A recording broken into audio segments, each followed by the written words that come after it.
నీళ్లు తీసుకపోతే upper riparian స్టేట్కు మరి 45 టీఎంసీలు వాడుకునే హక్కు ఉందని బచావత్ ట్రిబ్యునల్ చెప్పింది.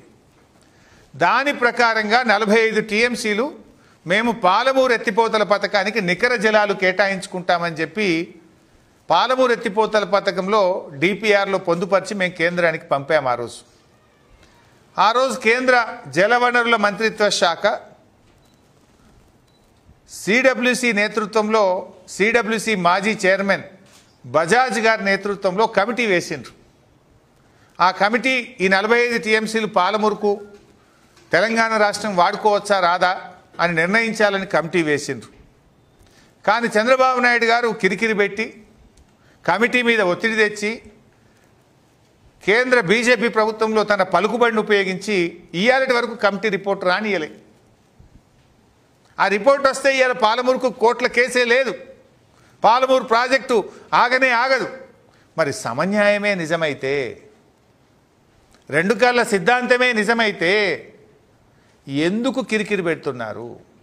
ఎందుకు పాలమూరు మీద ఎన్జిటిలో కేసు వేశారు?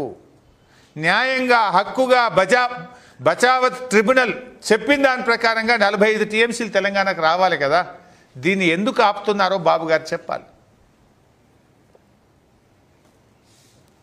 అంటే మీరు మాట్లాడుతున్నటువంటి దానికి మీ చేతులకు పొంతన లేదు. ఉదాహరణకు నీళ్ళ సంగతి ఇట్లా, నిధుల సంగతి కూడా చూసినాం కదా. ఇవాళ ఢిల్లీ ప్రభుత్వం చంద్రబాబు చేతుల్లో ఉంది. మీ పలుకుబడిని ఉపయోగించి మొన్న బడ్జెట్లో పైసలు తెచ్చుకున్నారు కదా. ఆంధ్రప్రదేశ్కు మీరు బడ్జెట్లో డబ్బులు తెచ్చుకున్నారు. I appreciate. ఏ ముఖ్యమంత్రి అయినా ఆ పని చేయాలి. చంద్రబాబు నాయుడు గారు చేసినారు, దాన్ని నేను తప్పు పట్టనది, ఎవరైనా చేయాల్సిందే.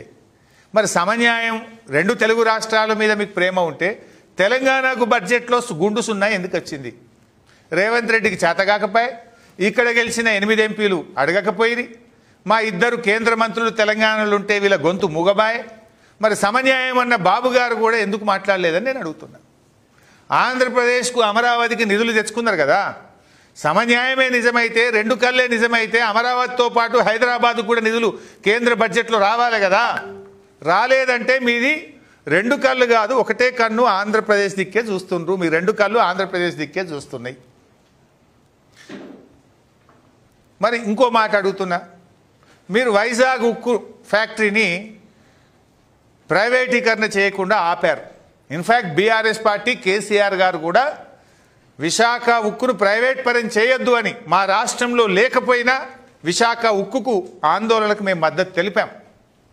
దాని ప్రైవేటీకరణ చేయొద్దని మేము కూడా మాట్లాడాం, ఆ కార్మికులకు మద్దతు పలికాం. సరే, మొన్న మీరు ఢిల్లీలో బీజేపీతో ఉన్న పలుకుబడిని ఉపయోగించుకొని విశాఖ ఉక్కును ప్రైవేట్ పరం చేయకుండా